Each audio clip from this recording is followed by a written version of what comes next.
Durante um show lotado no interior da Bahia, sob um céu carregado de estrelas e uma plateia pulsante de energia, Leonardo, já calejado por décadas de estrada e multidões arrebatadas por sua voz, se entrega completamente ao momento. A música ecoa entre as palmas e os gritos de fãs que cantam cada verso como se fosse o último. Mas no meio daquela vibração intensa, algo muda. Seu olhar, acostumado a varrer a multidão em busca de conexão, trava de repente. No centro da plateia, entre rostos eufóricos e telas de celulares brilhando como vagalumes, uma figura imóvel chama sua atenção como um sussurro em meio ao caos.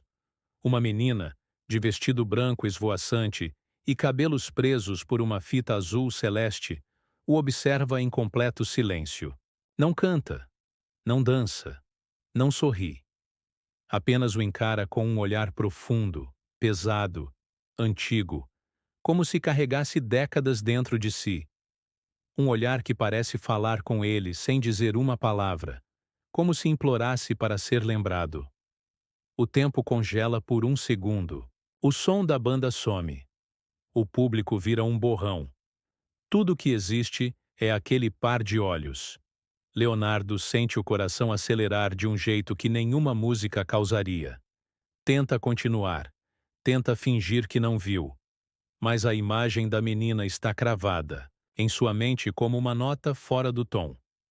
Cada verso que canta parece ecoar com menos força, como se a presença dela drenasse algo do ambiente. Quando a última música chega ao fim, ele mal agradece ao público. Sai do palco em passos largos, suado e ofegante, como se estivesse fugindo de algo que nem ele entende. Nos bastidores, ainda tremendo, chama a equipe com urgência. Descreve a menina com riqueza de detalhes. O laço azul, o branco do vestido, a calma quase sobrenatural no meio da tempestade de emoções do show. Pede para revistarem o local inteiro. Mas ninguém viu nada. Nenhuma criança com aquelas características foi identificada pelos seguranças ou registrada nas câmeras. Confuso, Leonardo se senta no camarim, a cabeça girando em mil pensamentos, e um frio estranho na espinha. Começa a folhear as memórias, como se buscasse uma peça faltando no quebra-cabeça. Então, algo estala. Aquela imagem, aquele olhar, não eram novos. Ele já tinha visto aqueles olhos antes.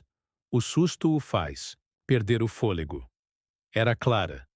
O nome vem à mente como um sussurro antigo, como um eco que volta do passado.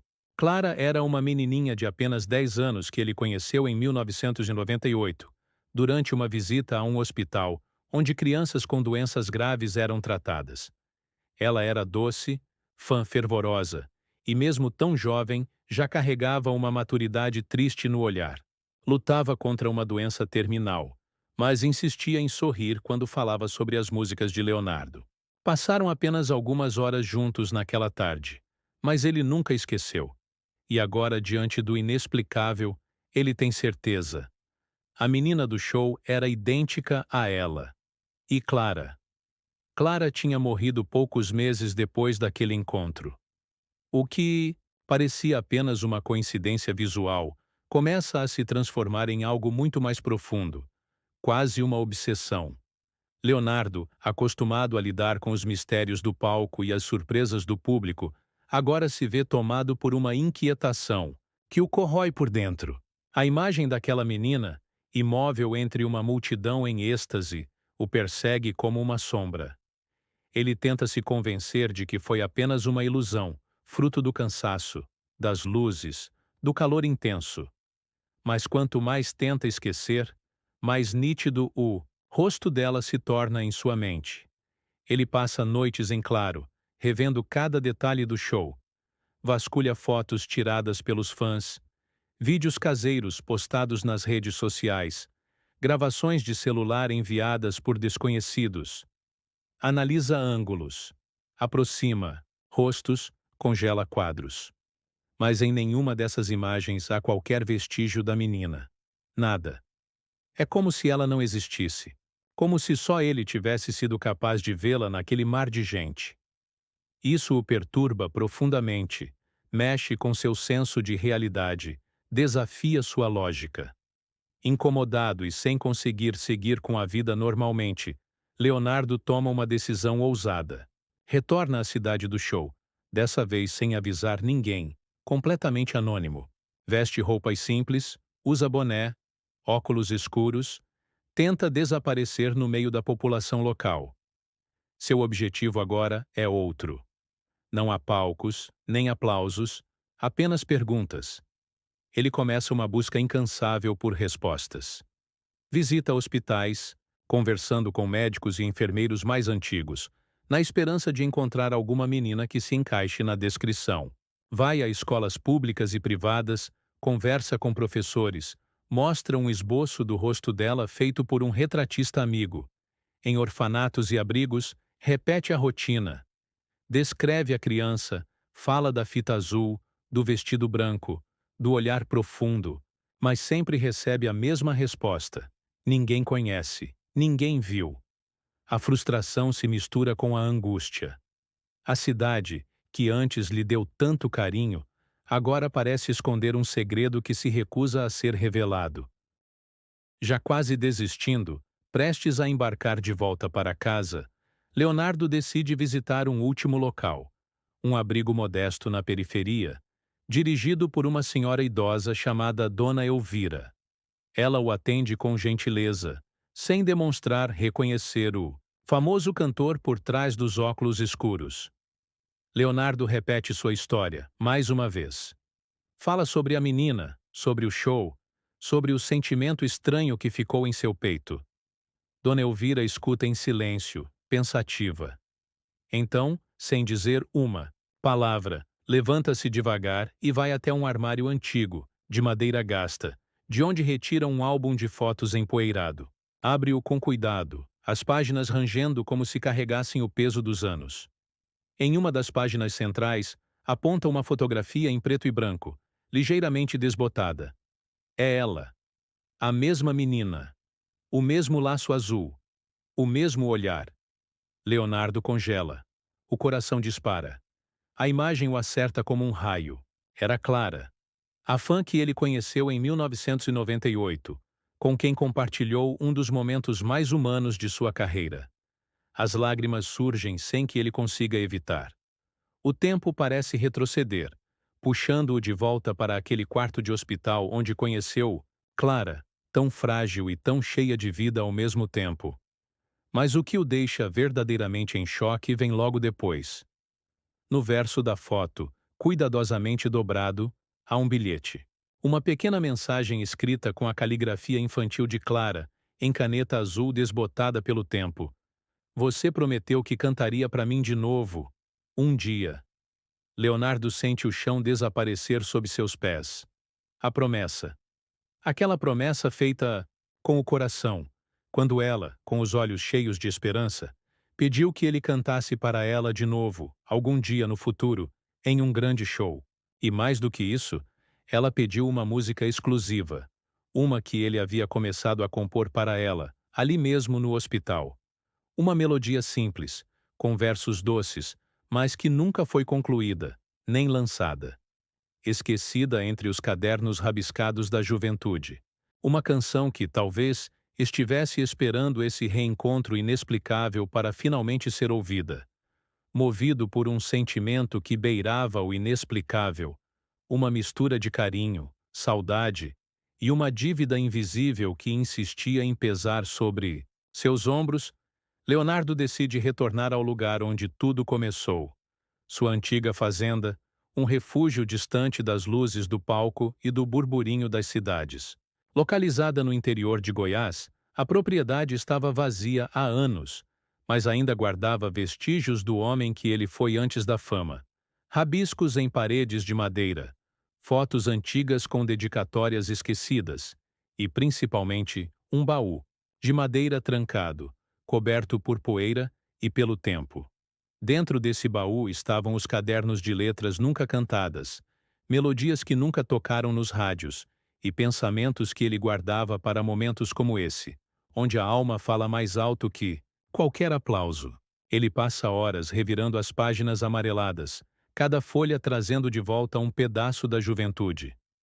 Até que encontra, entre dois papéis dobrados e uma flor seca prensada no meio do caderno, está a letra. Aquela. A canção que ele começou a escrever no quarto de hospital, com a voz baixa e o coração apertado, enquanto Clara sorria com os olhos cheios de esperança. A letra é simples, mas carrega uma profundidade difícil de explicar. Fala sobre ausência, sobre promessas feitas em silêncio e sobre reencontros que acontecem quando menos se espera, às vezes, até entre mundos diferentes. A melodia suave e melancólica parece ter sido escrita por alguém que sabia que não teria tempo para dizer tudo o que queria. Leonardo lê cada verso com o cuidado de quem folheia uma carta de despedida, e à medida que a música se revela, ele sente que não está mais sozinho naquele cômodo. Há uma presença sutil ali, como um sussurro no vento que atravessa as janelas abertas. Ele sabe o que precisa fazer. Gravar aquela música. Dar a ela o palco que Clara sempre sonhou. Mas mais do que isso, permitir que a história dos dois, interrompida pelo tempo e pela morte, ganhe sua última nota. O clipe que Leonardo decide gravar não é como os outros. Não há estúdios luxuosos, nem dançarinos, nem roteiros extravagantes.